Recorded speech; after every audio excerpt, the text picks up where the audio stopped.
हाफिज़ हम्दुल्ला साहब ने हमें ज्वाइन किया। हाफिज़ साहब बहुत शुक्रिया सर, आपने वक्त निकाला। सबसे पहले तो ये बताइएगा कि इस वक्त अब अमेरिका के जो इंतखाबी जो नताइज हैं वही ज़ेर बहस हैं हर तरफ, आप भी देख रहे हैं। इन नताइज का असर आप पाकिस्तान के सियासत या और सूरत हाल पर क्या देख रहे हैं? जो PTI दावा कर रही है कि अब इमरान खान की रिहाई जो है या PTI के लिए जो मुश्किलात हैं उनमें भी आसानी आएगी, आप ऐसी कोई सूरत हाल देख रहे हैं? बिस्मिल्लाहिर्रहमानिर्रहीम, बहुत शुक्रिया।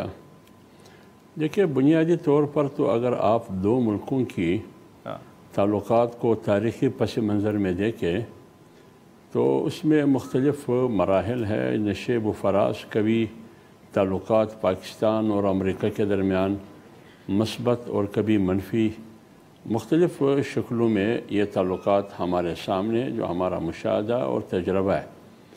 अगर बात यह है कि अमेरिका क्या पाकिस्तान से बात मनवा सकता है या PTI की क़ियादत के लिए, इमरान ख़ान के लिए ट्रंप कुछ करेगा या नहीं करेगा, अगर फ़र्ज़ करे करने का कुछ इरादा करे ट्रंप, तो क्या वो कुछ कर सकेगा, मुमकिन है या नहीं मुमकिन? इसमें अगर आप मुझे थोड़ा सा वक्त दें मैं बात कर लूँ। देखिए, दो हकीकतें हमारे सामने हैं। हम ये भी कह सकते हैं कि ऐसे मराहल भी आए हैं कि पाकिस्तान ने अपने कानून, अपने ज़ाबिते को सामने रखते हुए वो कुछ नहीं किया है जो अमेरिका की चाहत है।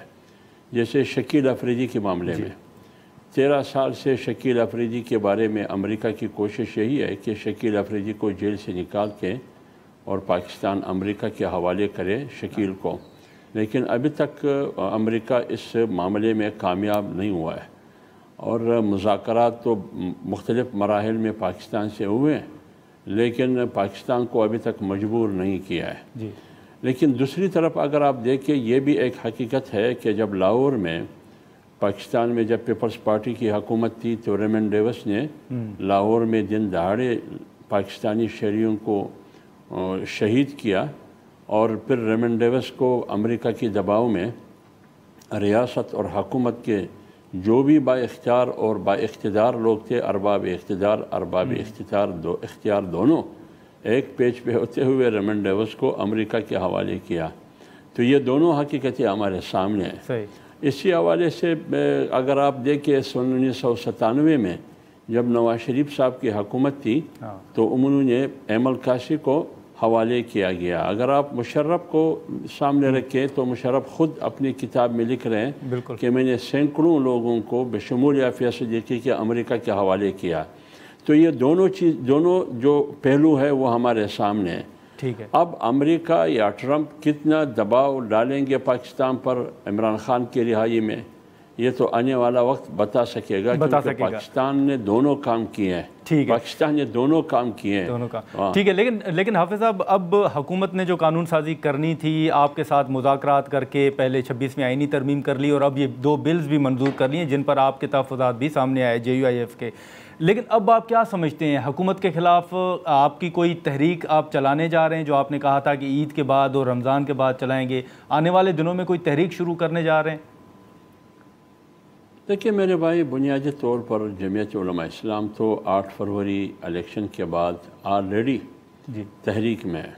अभी भी आने वाले मुस्तक़बिल करीब में नवंबर के महीने में और दिसंबर के महीने में हमारे जो बड़े इज्तिमात हो रहे हैं, जलसे हो रहे हैं। सिंध में भी एक जलसा हो रहा है सही नवंबर के महीने में, और दिसंबर में भी जलसा हो रहा है पेशावर में, खैबर पख्तूनख्वा में।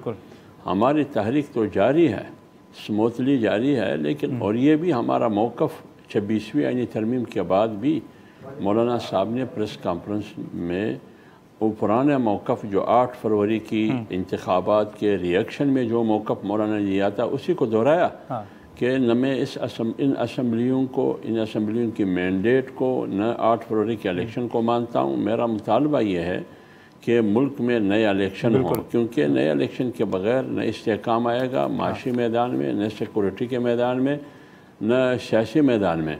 तो हमारा मौक़िफ़ तो वही है। नाज़रीन, यहाँ पर एक शॉर्ट ब्रेक लेते हैं और